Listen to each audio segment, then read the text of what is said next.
ప్రజలు ప్రజాస్వామ్యం గెలిచి ప్రజాపాలన ఏర్పడి కరెక్ట్గా ఒక సంవత్సరం పూర్తి చేసుకుంటున్నాం. సుపరిపాలన తొలి అడుగు పడింది.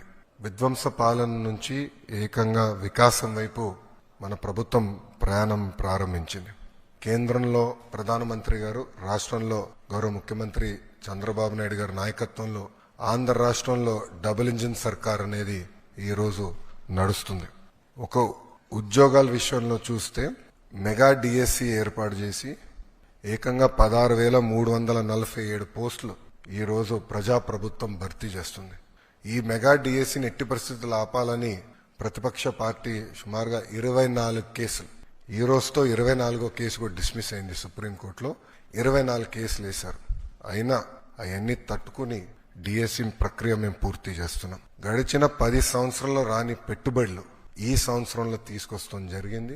9.5 లక్షల కోట్ల పెట్టుబడి, తద్వారా 8.5 లక్షల మందికి ఉద్యోగాలు కల్పించడానికి మేము ఒప్పందాలు కుదుర్చుకున్నాం. అనేక దశల్లో ఆ ఇన్వెస్ట్మెంట్స్ ఉన్నాయి. డొమెస్టిక్ ఇన్వెస్ట్మెంట్స్ లో చూస్తే ఈరోజు భారతదేశంలోనే ఆంధ్ర రాష్ట్రం నంబర్ 1 ఉంది. 16% డొమెస్టిక్ ఇన్వెస్ట్మెంట్స్ లో ఆంధ్ర రాష్ట్రానికి వస్తాం జరిగింది. దాంట్లో భాగంగా TCS, LG, NTPC green, ఆసిలర్ Mittal, BPCL, Reliance, renew power లాంటి సంస్థలు ఈరోజు ఆంధ్ర రాష్ట్రంలో పెట్టుబడులు పెట్టడానికి ముందుకు వచ్చినాయి. డబుల్ ఇంజిన్ సర్కార్ ఉంది కనుకనే విశాఖ స్టీల్ ప్లాంట్ కాపాడుకోగలం, రైల్వే జోన్స్ సాధించాం. అంతేకాకుండా భోగాపురం ఎయిర్పోర్ట్ పనులు కూడా వేగవంతంగా ఈరోజు జరుగుతున్నాయి. మీరు చూస్తే ప్రజాప్రభుత్వం ఏర్పడిన తర్వాత ఒక పెన్షన్లోనే భారతదేశంలో ఏ రాష్ట్రం ఇవ్వని విధంగా మేము ఇస్తున్నాం. వృద్ధులకి 1,000 రూపాయలు పెంచాం, వికలాంగులకి 3,000 రూపాయలు పెంచాం. బెడ్కే పరిమితం అవుతే 15,000 రూపాయలు ప్రతి నెల ప్రభుత్వం ఇస్తుంది. భారతదేశంలో ఏకైక ప్రభుత్వం ఇస్తుంది, అది ఆంధ్ర రాష్ట్ర ప్రభుత్వం.